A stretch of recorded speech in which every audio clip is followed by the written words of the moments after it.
Les voyants d'alerte clignotaient en rouge dans le centre de commandement de la station Alpha 9. L'amiral Vexey releva sa tête massive des rapports qu'il lisait. Ses avant-bras parcoururent rapidement le panneau de contrôle, tandis qu'il vérifiait à nouveau les relevés. « Impossible », murmura-t-il de sa voix grave. La peau bleue de Catherine s'assombrit sous l'effet de la confusion. Pendant 300 ans, il avait surveillé les frontières de leur galaxie. Plus rien ne le surprenait. « Monsieur », appela le lieutenant Zara depuis son poste. La voix de la jeune Zélanie trembla légèrement. « Les relevés sont corrects.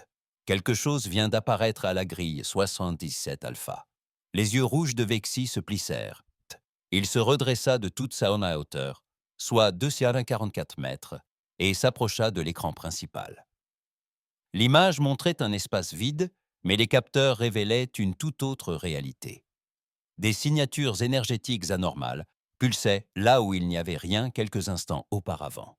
« Montrez-moi l'image », ordonna-t-il. L'écran changea, et là, elle apparut.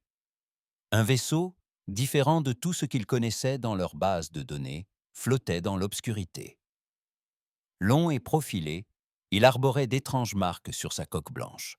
Son design était incompréhensible. Où étaient les ports d'armement présents sur tous les vaisseaux civilisés?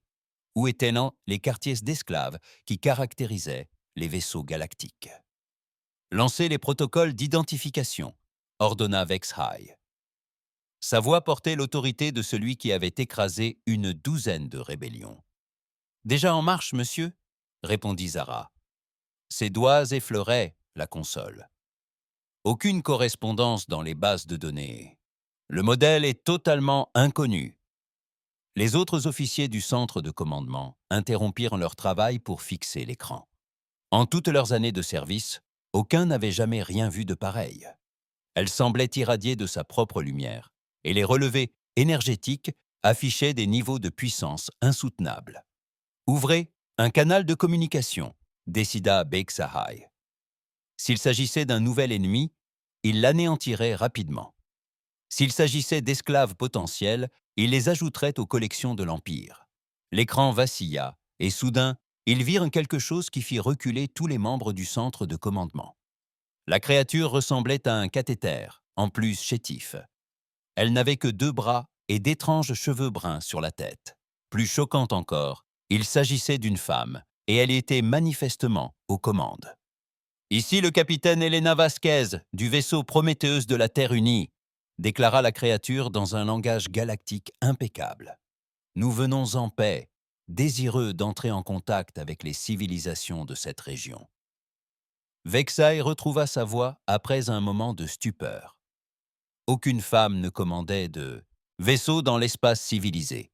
Une telle chose était contraire à l'ordre naturel. « Je suis l'amiral Vexhai de l'Empire Cateran », annonça-t-il. « Vous allez identifier votre espèce et indiquer le but de votre présence sur notre territoire. » La femme nommée Helena sourit, dévoilant des dents blanches. « Nous sommes des humains de la planète Terre. Nous avons parcouru 847 années-lumière pour établir un contact pacifique avec d'autres espèces intelligentes. » Des murmures emplirent le le centre de commandement.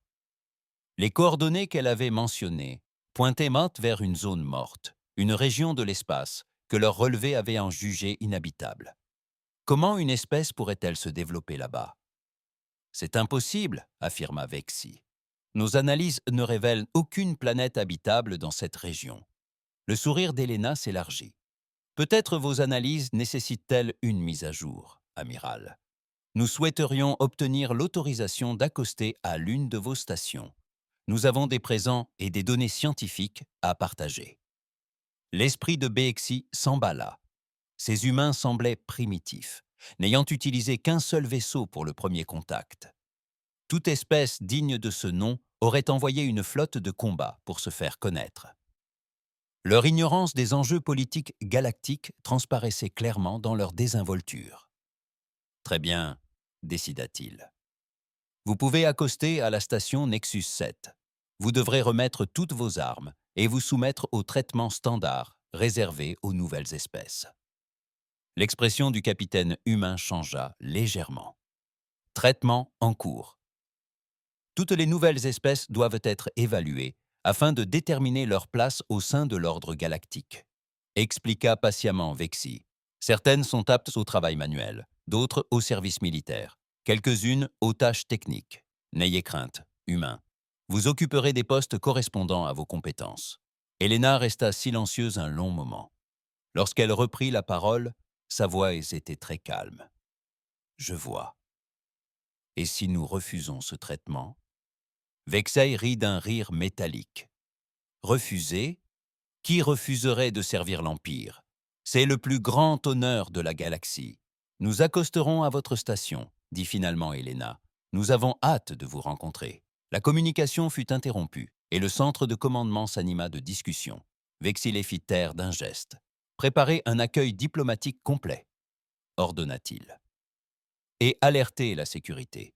Ces humains semblent étrangement fiers pour une espèce aussi primitive. Il faudrait peut-être leur apprendre l'humilité. Le lieutenant Zara afficha les données techniques du vaisseau sur son écran. « Monsieur, il y a quelque chose d'étrange avec leur vaisseau. Que voulez-vous dire? La production d'énergie est énorme, bien supérieure à celle de nos vaisseaux, et la composition de la coque ne correspond à aucun matériau connu. » Bex fit un geste de la main, l'air de dire non. Les espèces primitives gaspillent souvent de l'énergie par une mauvaise conception. Quant aux matériaux, ils ont probablement exploité les ressources minières de leur planète d'origine pour construire ce seul vaisseau. Une vision à court terme typique. Mais tandis qu'il observait le vaisseau humain se diriger vers la station Nexus 7, quelque chose le troublait. Le vaisseau se déplaçait avec une grâce qui suggérait une technologie avancée. Sa trajectoire était parfaite, sa vitesse calculée avec précision. Ce n'étaient pas les agissements de primitifs.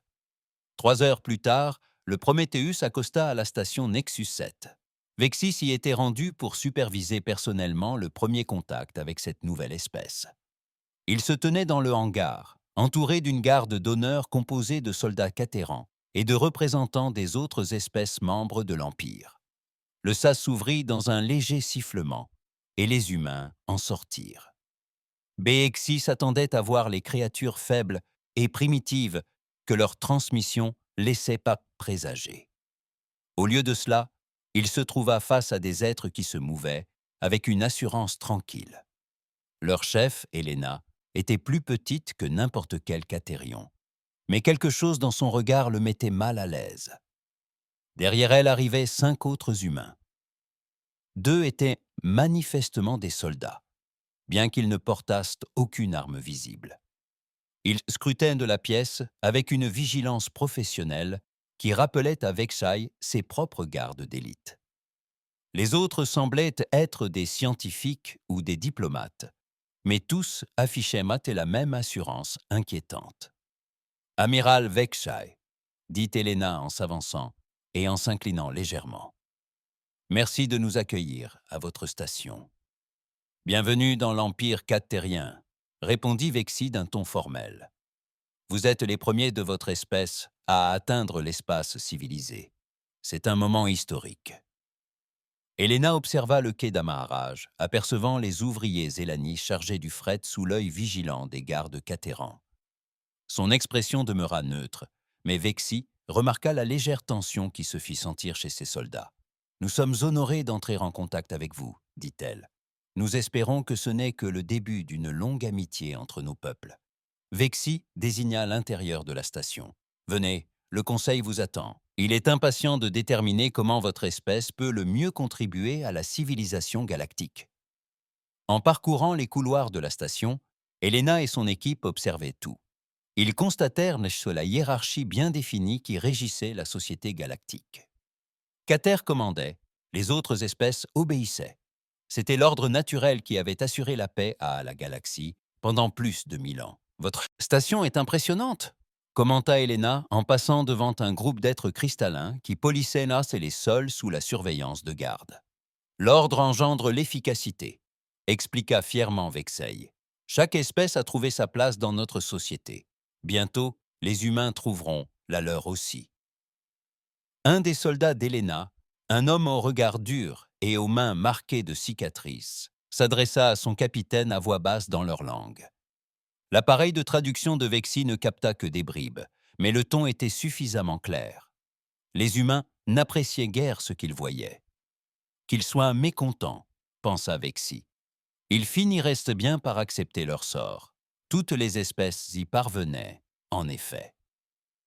Les portes de la salle du conseil s'ouvrirent devant eux, et les humains y pénétrèrent pour affronter leur destin. La salle du conseil était immense, avec un plafond d'incurvé qui se fondait dans l'ombre. 7 fauteuils massifs formaient un cercle au centre, chacun conçu pour une espèce différente. L'amiral Vexei prit place dans le plus grand, tandis que les représentants des autres races membres occupaient les autres sièges. Le capitaine Elena Vasquez et son équipe se tenaient au centre du cercle. Elle paraissait calme, mais son chef de la sécurité, le commandant Marcus Chen, ne cessait de la surveiller du regard.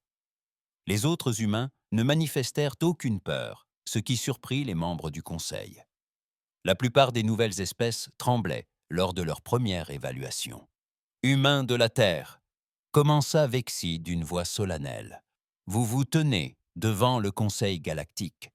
Vous êtes les maîtres de ce secteur de l'espace. Nous allons maintenant déterminer le rôle de votre espèce au sein de notre grand empire. » Elena s'avança légèrement. « Avec tout mon respect, amiral, nous ne sommes pas venus ici pour être évalués.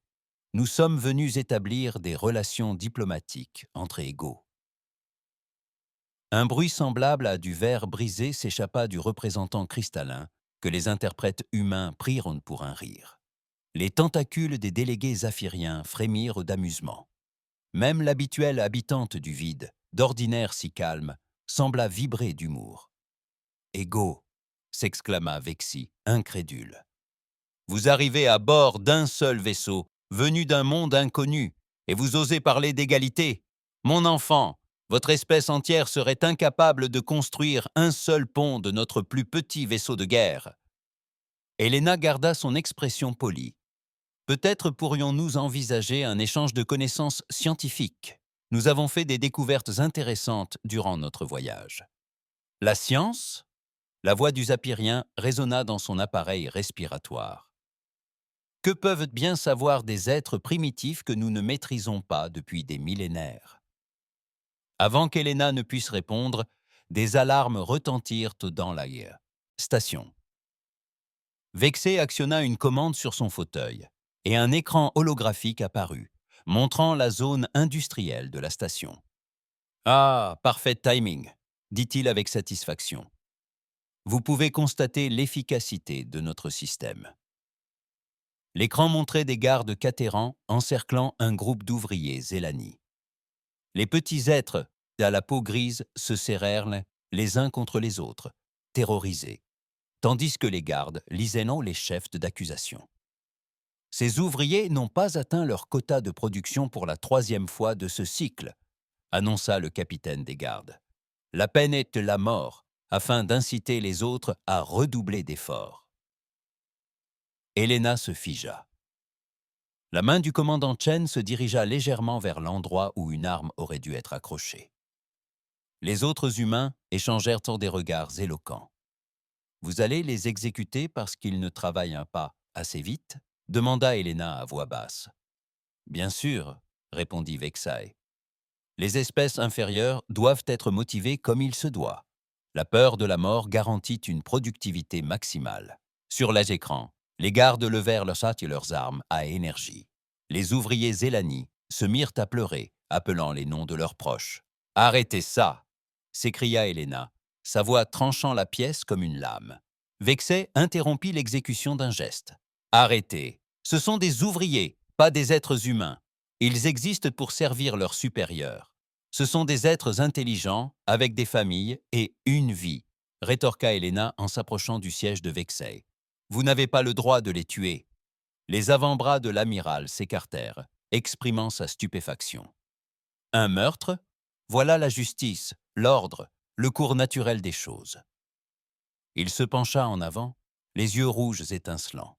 « Lorsque votre espèce rejoindra notre empire, vous apprendrez à apprécier une telle efficacité. » La voix d'Elena devint douce et menaçante. Notre espèce ne rejoindra jamais un empire bâti sur l'esclavage et le meurtre. Vous le ferez, affirma Vexi avec assurance. Toutes les espèces le font, une fois qu'elles comprennent l'alternative. Il fit un signe de tête aux gardes dans la chambre. Peut-être une démonstration de ce qui arrive à ceux qui refusent de notre généreuse offre. Les gardes Catérion s'avancèrent vers les humains avec une arrogance désinvolte. Ils étaient 3 fois plus grands que n'importe quel humain. Armés d'armées à énergie et protégés par des boucliers personnels, ils avaient brisé la volonté d'une centaine d'espèces. Ils n'avaient jamais rencontré d'humains auparavant. Le commandant Chen se déplaçait si vite que la plupart des membres du conseil ne purent suivre ses mouvements. Le premier garde vit son arme voler à travers la pièce avant même de réaliser que Chen l'avait touché.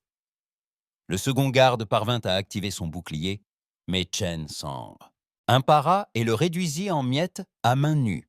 Le troisième garde leva son arme à mi-hauteur avant que le poing de Chen ne percute son casque. Un craquement métallique résonna dans la salle, tandis que le garde s'effondrait. L'équipe diplomatique humaine s'était dispersée avec une efficacité remarquable en prenant position. Le docteur Sarah Kim sortit un appareil qui provoqua des étincelles dans les circuits électroniques de la chambre. Le lieutenant James Rodriguez fit apparaître une arme comme par magie et la pointa vers le plafond, là où les systèmes de défense automatisés tentaient de les prendre pour cible. « Ne bougez pas », ordonna Helena dans le silence soudain. Sa voix était empreinte d'une autorité absolue. « Nous ne sommes pas venus ici pour nous battre, mais nous ne nous laisserons pas intimider non plus. » Vexé fixa le commandant Chen, qui se tenait calmement au milieu de 3 gardes inconscients. « Impossible. Aucune espèce ne peut égaler la force de Catherine sans technologie. Les humains ont évolué sur une planète hostile, déclara simplement Chen. Nous sommes devenus forts en survivant à des choses qui auraient tué la plupart des espèces, avant même le petit déjeuner. Helena toucha son appareil de communication. « Prométhée, ici le capitaine. Nous avons un incident diplomatique. Préparez-vous à un départ d'urgence. »« Attendez, » ordonna Vexay. « Vous ne pouvez pas partir comme ça. Le Conseil ne vous a pas relevé de vos fonctions. » Helena balaya du regard le cercle de visages extraterrestres. Le Conseil s'apprêtait à assassiner 6 êtres innocents pour le simple fait d'être fatigués. Vous avez ensuite tenté de nous réduire en esclavage. Elle secoua la tête. C'est terminé. Si vous partez maintenant, vous déclarez la guerre à l'Empire. Le représentant zaphirien fulmina. Nous traquerons votre monde primitif et le réduirons en cendres. Helena sourit, mais son sourire n'avait rien d'amical. Libre à vous d'essayer, mais je dois vous mettre en garde. Quoi ? Demanda Fexai. Le Prométhéeus n'est pas un vaisseau d'exploration, déclara Helena, tandis que son équipe se dirigeait vers la porte. C'est un vaisseau diplomatique. Nous n'y envoyons que lorsque nous savons déjà ce que nous allons trouver. Le commandant Chen fut le dernier à partir. Il jeta un dernier regard au cercle de visages extraterrestres stupéfaits et prononça des mots qui resteraient gravés dans les mémoires de la galaxie pendant des siècles. Vous n'imaginez pas ce que vous venez de déclencher. Il dit calmement « Nous ne sommes pas vos sujets et nous ne nous soumettrons pas aux tyrans. L'humanité a déjà eu affaire à des espèces comme la vôtre. Nous savons exactement comment nous y prendre. » Les humains quittèrent la chambre, leurs pas résonnant dans le silence. Vexay fut le premier à se relever. « Garde, arrêtez-les. » Mais les forces de sécurité de la station constatèrent que leurs armes et leurs systèmes fonctionnaient de manière inexplicable. « Docteur, l'appareil de Kim avait causé plus de dégâts qu'on ne l'avait imaginé. » Lorsqu'ils atteignirent le quai d'amarrage, le Prométhéeus mettait déjà ses moteurs en marche. « Monsieur », annonça la voix du lieutenant Zara dans le système de communication. « Les relevés énergétiques du vaisseau dépassent les capacités de nos capteurs. » Sur l'écran principal du quai, Vexay observa le vaisseau humain se préparer à partir. Il aurait dû falloir des heures pour se déconnecter et partir en toute sécurité. Le Prométhéeus y parvint en 6 minutes.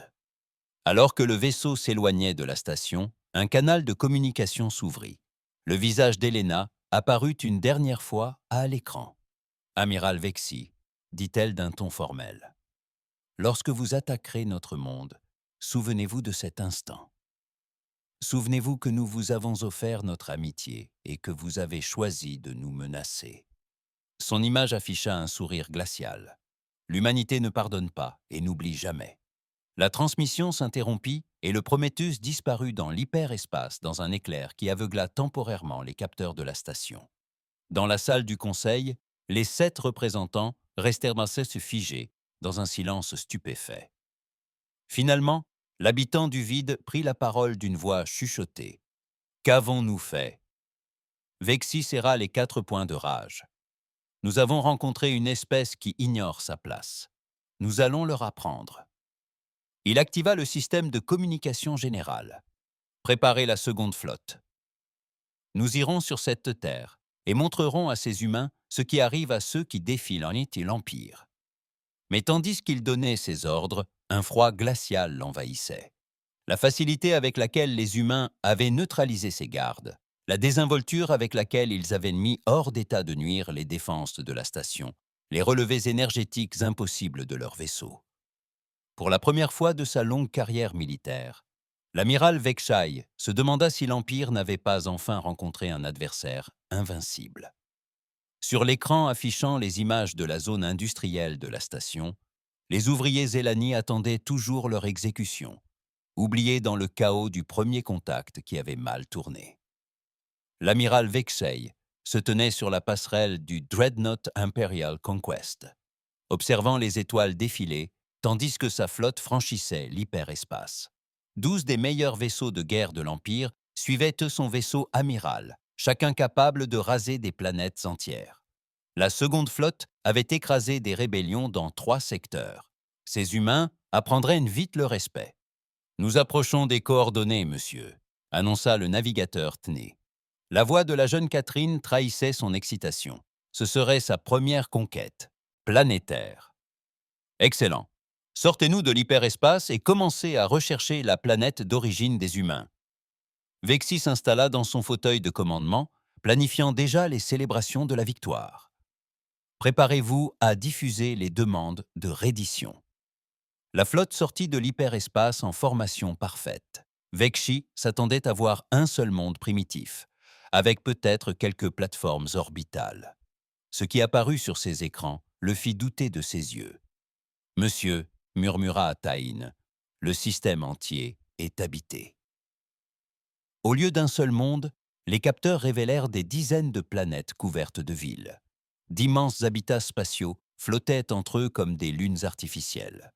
Des plateformes industrielles s'étendaient sur les ceintures d'astéroïdes, traitant des matières premières à une échelle qui éclipsait tout ce qui existait dans l'espace impérial. « Impossible, » murmura Vexi. « Notre éclaireur a exploré cette région.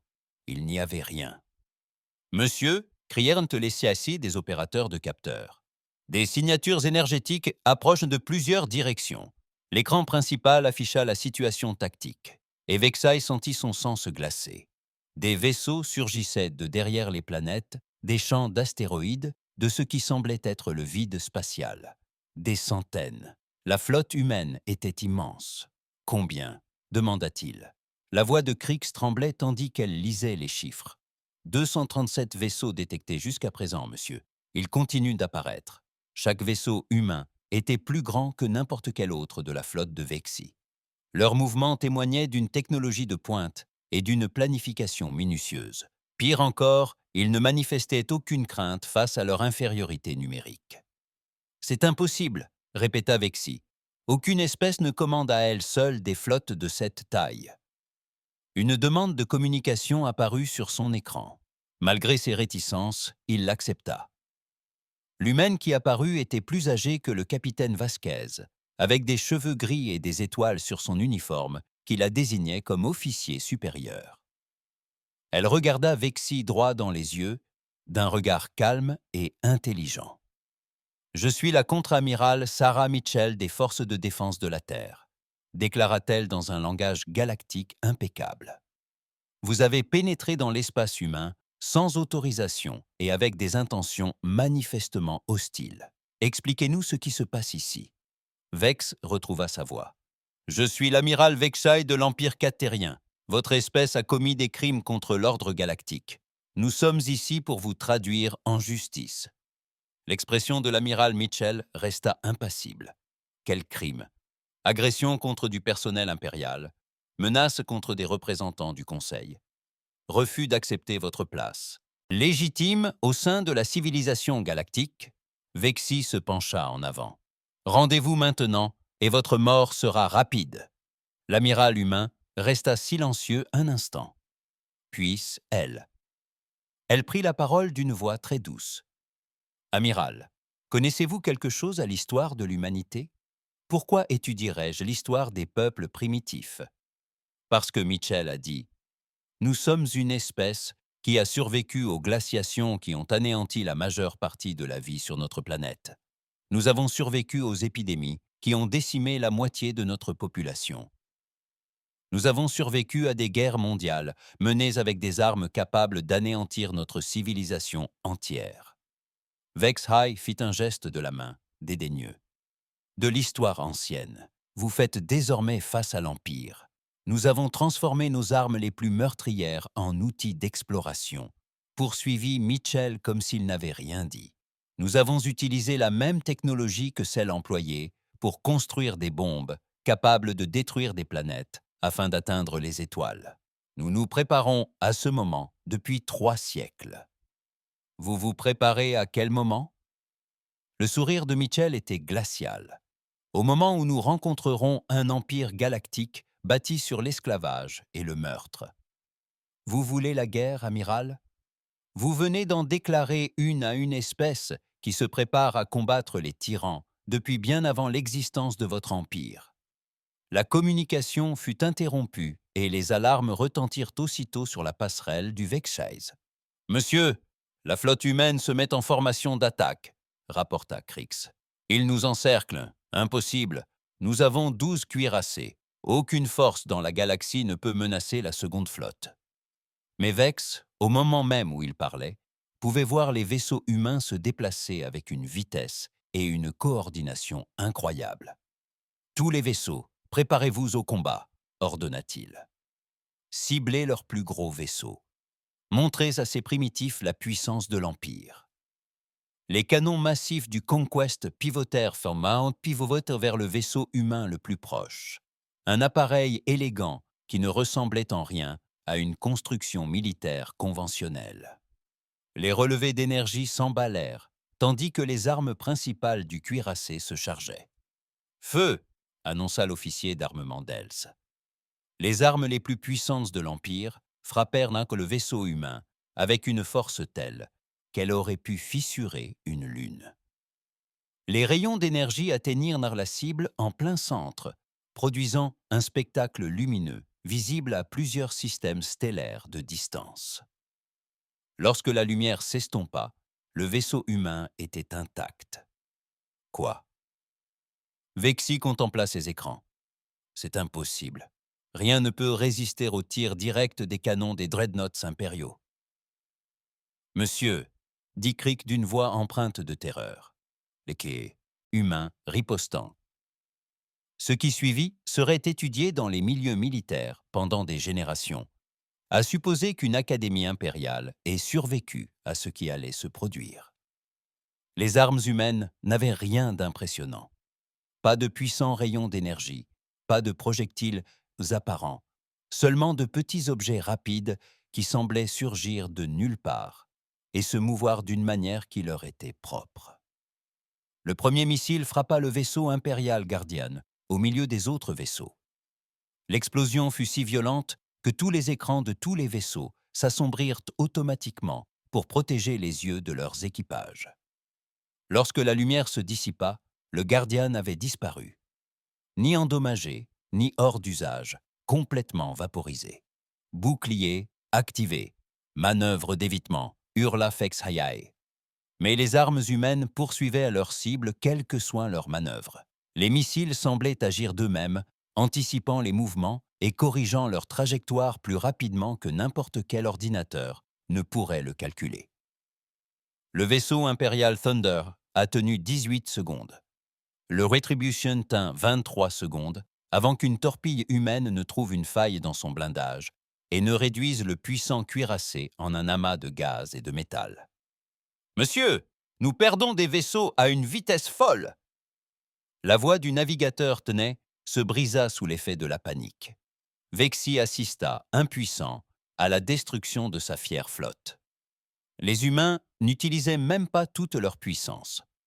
La plupart de leurs vaisseaux restèrent en retrait, observant la scène comme s'il s'agissait d'un exercice d'entraînement. « Retraite générale », ordonna-t-il. « Saut d'urgence en hyperespace. »« Monsieur, les humains brouillent nos systèmes de navigation », rapporta Krix. « Nous ne pouvons pas calculer un saut sûr. » Sur l'écran tactique, d'autres vaisseaux impériaux furent détruits.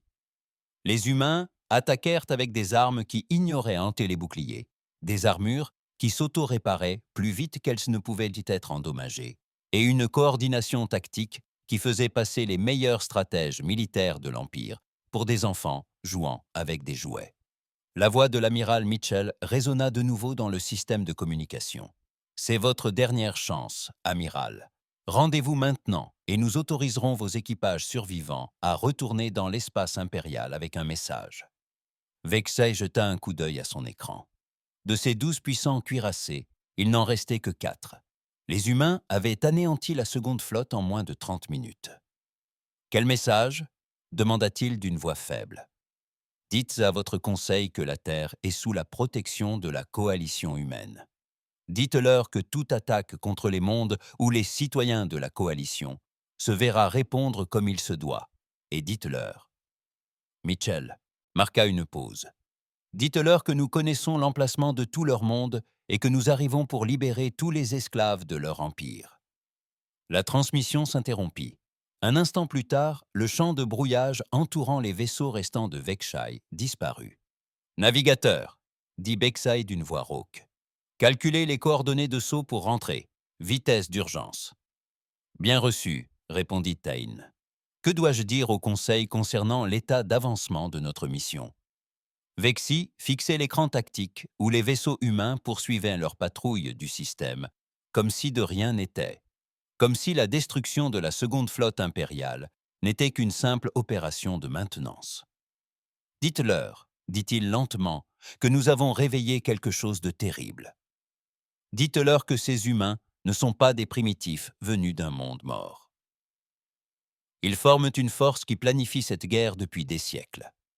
Les 4 vaisseaux impériaux survivants ont franchi le seuil de l'hyperespace, porteurs d'une nouvelle qui allait ébranler les fondements de la civilisation galactique. Derrière eux, la flotte humaine reprenait ses patrouilles, protégeant une civilisation s'étendant sur des centaines de mondes et des milliards de citoyens libres. L'amiral Mitchell se tenait sur sa passerelle, le regard perdu dans les étoiles où la flotte impériale avait été anéantie. « Madame, » dit doucement son officier tactique, « devons-nous poursuivre les survivants ?»« Non, » répondit Mitchell. « Laissons-les informer leur maître. Il est temps que la galaxie sache que l'humanité ne se cache plus. » Elle actionna une commande sur son fauteuil, ouvrant des canaux de communication avec tous les mondes humains de la coalition. « Ici l'amiral Mitchell, » annonça-t-elle. « L'opération Libération est lancée. Toutes les flottes en état d'alerte. La guerre pour la liberté galactique a commencé. La nouvelle s'est répandue comme une traînée de poudre à travers la galaxie. La puissante deuxième flotte, la fierté de l'Empire cadtérien, avait été anéantie par d'inconnus extraterrestres se faisant passer pour des humains. Sur 1 millier de mondes, des esclaves murmuraient la nouvelle dans des recoins secrets. Sur les mondes impériaux, les citoyens exigeaient des réponses de dirigeants qui n'en avaient aucune à donner. Le commandant suprême TAC se tenait devant le Conseil galactique au complet, dans leur grande salle sur Cateria Prime. L'immense extraterrestre à 6 bras gesticulait avec colère en s'adressant aux représentants des 7 autres. « Espèce, comment est-ce possible ?» s'exclama le conseiller Vort, son corps cristallin vibrant d'agitation. La seconde flotte était invincible. « Apparemment pas, » répondit Tax d'un ton sombre. Il activa un écran holographique montrant les conséquences de la bataille. Le rapport de l'amiral Vexaes est inquiétant. Les humains possèdent une technologie bien supérieure à tout ce que nous avons rencontré. Les tentacules des représentants zéphyriens se tordaient d'une énergie nerveuse. Une seule bataille ne signifie rien. Ils nous ont surpris, c'est tout. L'Empire contrôle 10 000 systèmes. Que peut faire une espèce primitive face à une telle puissance? Tandis qu'elle parlait, des rapports affluaient de tout l'espace impérial. Des flottes humaines étaient apparues sur les mondes esclavagistes des territoires extérieurs. Mais elles ne conquéraient pas, elles libéraient. Monsieur, un aide de camp fit irruption dans la salle. Message prioritaire du secteur 7. Les humains ont attaqué les colonies de travail de Zerion Prime. Le visage de Tax s'assombrit. Des pertes? Aucune, monsieur. Ils n'ont pas attaqué nos forces. Ils ont débarqué des troupes et libéré tous les esclaves. 20 millions de travailleurs zélani ont été embarqués à bord de vaisseaux de transport humains et évacués avant l'arrivée de nos renforts. Un silence pesant s'installa dans la salle. 20 millions d'esclaves représentaient des décennies de conquête et une valeur économique colossale. Les humains les leur avaient tout simplement enlevés. « Qu'a fait notre garnison ?» demanda le conseiller Vor. Les soldats semblaient mal à l'aise. Ils ont tenté d'empêcher l'évacuation, monsieur. Les humains leur ont demandé de se rendre. Il marqua une pause. La garnison entière fut anéantie en 14 minutes. Tout au long de la journée, d'autres rapports parvinrent. Les forces humaines avaient frappé simultanément 15 mondes esclavagistes, libérant des milliards de travailleurs et les soustrayant au contrôle impérial. Chaque attaque suivait le même schéma, rapide, précise et d'une puissance écrasante. Combien de flottes possède-t-il? Le représentant des habitants du vide murmura. Personne n'avait la réponse. Les vaisseaux humains semblaient surgir de nulle part, frapper avec une efficacité redoutable et disparaître avant même que les renforts impériaux puissent réagir. Leur technologie faisait paraître les armes les plus sophistiquées de l'Empire primitif. J'ai étudié les écrans tactiques qui affichaient des attaques humaines dans des dizaines de systèmes. Nous sommes confrontés à une invasion de grande ampleur.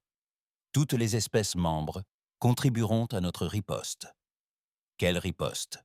demanda le Zéphyran. « Nos flottes ne peuvent rivaliser avec leur technologie. Alors, nous misons sur le nombre. » Tax déclaré. « L'Empire contrôle des milliers de mondes et des milliards de citoyens. Nous mobiliserons tout. Chaque vaisseau, chaque arme, chaque soldat.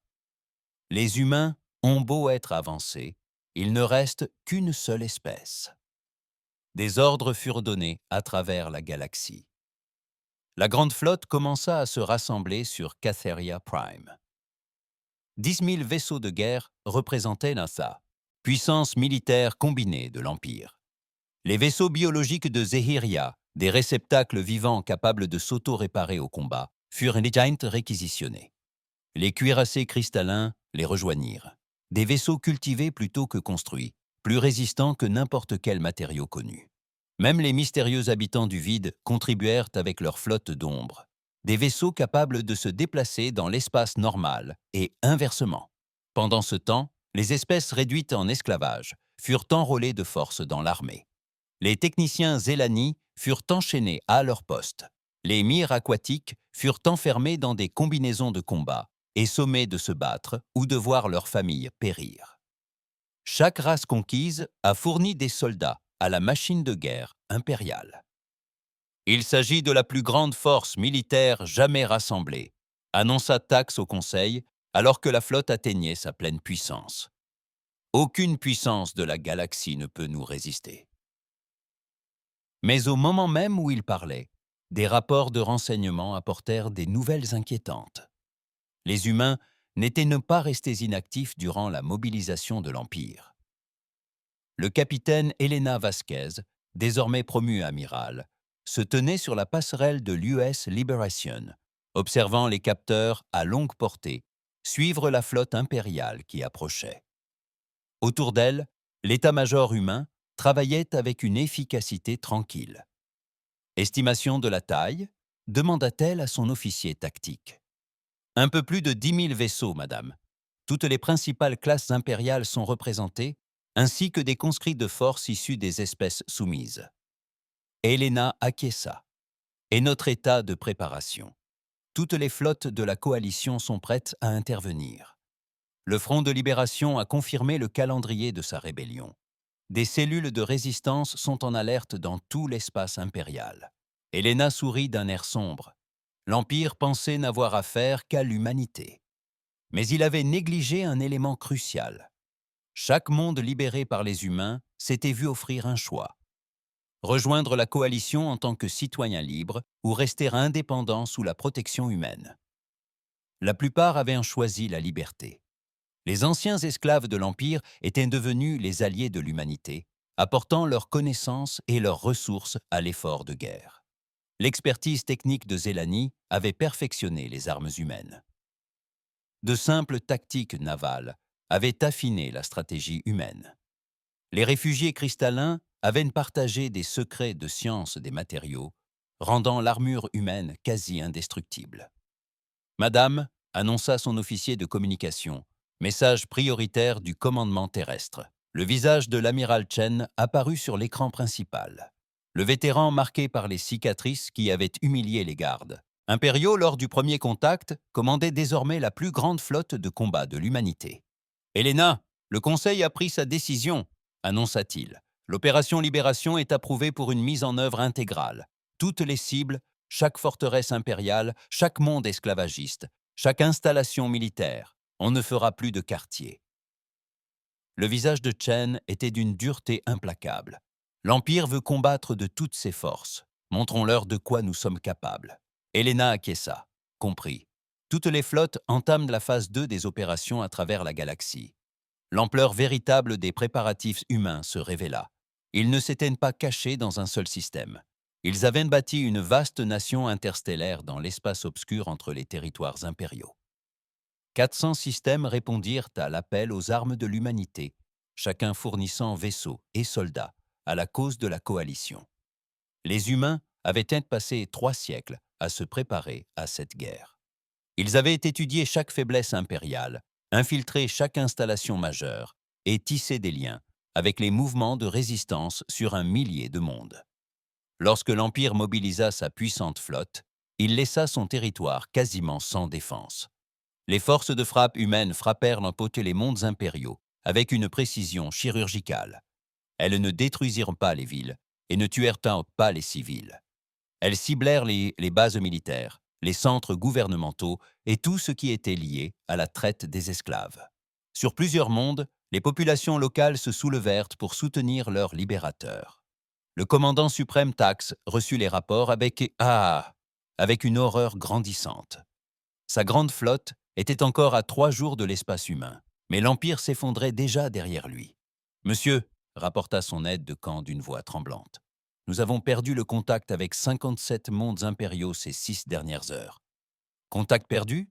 demanda Tix. « Les humains ont détruit nos réseaux de communication et notre infrastructure militaire. Les gouvernements locaux ont fui ou se sont rendus aux forces de la coalition. » Thack contemplait l'écran tactique qui montrait l'effondrement de son empire. Des marqueurs rouges indiquaient les mondes perdus, le jaune indiquait les systèmes attaqués et le vert les rares positions encore sous contrôle impérial. La carte était majoritairement rouge et jaune. « Comment est-ce possible ?» murmura-t-il. Son aide consulta des rapports de renseignements ignorés lors du déploiement de la flotte. « Monsieur, il semblerait que les humains planifient cette opération depuis des décennies. Ils connaissent nos positions militaires, nos routes commerciales, nos systèmes de communication dans les moindres détails. Ils savent tout de nous, et nous ne savons rien d'eux, constata-t-on avec une angoisse grandissante. L'horrible vérité se dévoilait peu à peu. Le Prométhéeus n'avait pas découvert l'espace impérial par hasard. Ce premier contact n'était pas une mission diplomatique. Il s'agissait d'une ultime opération de renseignement avant le début de la guerre. L'humanité observait l'Empire depuis des générations, apprenant à déceler ses faiblesses et se préparant au moment où elle abattrait l'ordre galactique pour bâtir un monde meilleur. « Monsieur, dit l'aide de camp d'une voix calme. Les capteurs longue portée détectent des flottes humaines se dirigeant vers nous. Plusieurs vecteurs, nombre de vaisseaux inconnus. Tax contempla son immense flotte, 10 000 vaisseaux, représentant toute la puissance militaire de l'Empire. Pour la première fois de sa carrière, il se demanda si cela suffirait. « Tous les vaisseaux en position de combat !» ordonna-t-il. « Nous allons découvrir ce qui se produit lorsqu'une force irrésistible rencontre un obstacle infranchissable. » Mais au moment même où il donnait l'ordre, Thax soupçonnait déjà connaître la réponse. L'Empire avait régné par la terreur et la force brute pendant 1000 ans. Jamais il n'avait affronté d'ennemis plus puissants. La bataille de Cateria Prime dura 6 heures. À son terme, le jadis tout-puissant Empire galactique n'était plus que ruine, et la galaxie ne serait plus jamais la même. L'amiral Elena Vasquez se tenait dans la même salle du Conseil, où sa mission diplomatique avait échoué des mois auparavant. Mais à présent, elle portait l'uniforme des forces de libération de la coalition, et les 7 sièges de l'ancien Conseil étaient vides, à l'exception d'un seul. L'ancien commandant suprême Tax était agenouillé devant elle, enchaîné, les 6 bras liés dans le dos. L'imposant Catérion, qui avait jadis commandé des flottes à travers la galaxie, paraissait désormais petit et brisé. Sa flotte de 10 000 navires avait tenu exactement 6 heures face à la puissance combinée de la coalition humaine. « Vous avez bien combattu » dit Helena d'une voix calme, en regardant le commandant vaincu. « Vos soldats ont fait preuve de courage, même face à une situation désespérée. » Tax leva la tête, la confusion se lisant dans ses yeux rouges. « Pourquoi vous moquez-vous de moi? Vous avez gagné, tuez-moi et que ce soit fini. » Helena secoua la tête. « Nous ne tuons pas les prisonniers, commandant.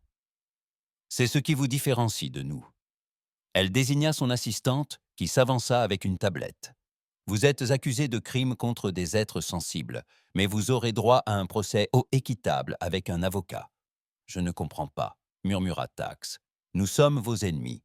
À la guerre, les ennemis meurent. Dans ce genre de guerre, oui, » répondit Helena. « Mais l'humanité se bat pour autre chose. Nous combattons pour libérer les peuples, pas pour les détruire. » Elle se détourna du prisonnier et se dirigea vers les grandes fenêtres qui donnaient sur Cateria Prime. La capitale de la planète s'étendait jusqu'à l'horizon, mais elle avait changé d'aspect. Les immenses quartiers d'esclaves avaient été transformés en centres d'accueil pour réfugiés. Les usines d'armement étaient reconverties pour produire du matériel médical et agricole. Plus important encore, les plateformes d'exécution où l'Empire Yand avait assassiné d'innombrables innocents étaient démantelées par d'anciens esclaves travaillant aux côtés d'ingénieurs humains. « Un rapport de situation » demanda-t-elle à son officier de communication. « Madame, la résistance a pris fin sur toutes les planètes centrales impériales. Les derniers bastions ont capitulé il y a 2 heures, après que nous leur ayons montré les images de la libération de la capitale. » Helena acquiesça. Il avait fallu 3 mois de combat, mais l'Empire était vaincu, non pas détruit, mais libéré. Chaque monde qui avait été sous contrôle impérial était désormais libre de choisir son gouvernement et de rejoindre la coalition s'il le souhaitait. Qu'en est-il des réfugiés? Massif, mais gérable. Nous avons évacué plus de 50 milliards d'êtres des mondes esclavagistes. Des logements temporaires sont en cours d'installation sur des planètes inhabitées dans l'ancien espace impérial. Les Elani se sont portés volontaires pour coordonner la majeure partie des opérations de secours. Helena sourit à cette nouvelle. Les êtres Mkou à la peau grise, qui avaient été les esclaves les plus nombreux de l'Empire, étaient devenus certains des plus fervents partisans de la coalition. Ils comprenaient mieux que quiconque le sens de la liberté et la situation militaire. Toutes les flottes impériales ont capitulé ou ont été détruites. Nous avons sécurisé tous les principaux sites d'armement et chantiers navals. Plusieurs anciennes espèces impériales ont demandé à rejoindre les forces de défense de la coalition. Un léger carillon annonça un message prioritaire. Helena l'accepta et le visage de l'amiral Sarah Mitchell apparut sur l'écran principal de la salle. La femme d'un certain âge semblait fatiguée mais satisfaite. « Helena, félicitations pour votre excellent travail. Je vous appelle de la Terre avec des nouvelles de l'Assemblée de la Coalition. De bonnes nouvelles, je l'espère, cordialement. L'Assemblée a officiellement voté la création de l'Union démocratique galactique. Chaque espèce y sera représentée de manière égale, indépendamment de sa taille ou de sa puissance militaire. Et Helena, dit Mitchell avec fierté, on vous a proposé le poste de première secrétaire générale. Helena fut d'abord surprise, puis accepta. Il fallait bien que quelqu'un guide la transition de l'Empire à la démocratie. Et elle avait gagné la confiance des humains comme des extraterrestres durant la campagne de libération. « J'accepte », dit-elle simplement. « Quand est-il de nos plans d'exploration ? Déjà approuvé. L'UAS Horizon décolle le mois prochain pour la galaxie d'Andromède. S'il existe d'autres empires qui oppriment des espèces innocentes, nous serons prêts à les affronter. » La transmission s'interrompit et Helena reporta son attention sur l'ancien commandant impérial. Tax la fixait avec une sorte d'étonnement dans ses traits extraterrestres. « Vous abandonnez le commandement militaire pour devenir politicienne ?» demanda-t-il. « J'accepte la responsabilité de contribuer à bâtir un monde meilleur », corrigea Helena. « L'ère des empires est révolue, commandant. L'ère de la coopération a commencé. » Elle s'approcha d'une des grandes fenêtres et activa son système de communication. Son image apparut sur les écrans de Cateria Prime et fut diffusée sur tous les mondes de ce qui avait été l'espace impérial. « Citoyens de la galaxie, commença-t-elle, il y a 3 mois, l'Empire catérien est tombé, non par la conquête, mais par la libération. Aujourd'hui, je m'adresse à vous en tant que première secrétaire générale de l'Union démocratique galactique. Sur 1000 mondes, des milliards d'êtres ont interrompu leurs activités pour m'écouter. Anciens esclaves, anciens citoyens impériaux, colons humains et réfugiés, tous ont contemplé la femme qui a mené leur libération. L'ancien système impérial et esclavagiste est mort, a poursuivi Helena.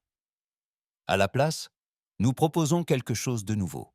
Une union d'espèces libres œuvrant ensemble pour le bien de tous. Chaque monde sera autonome.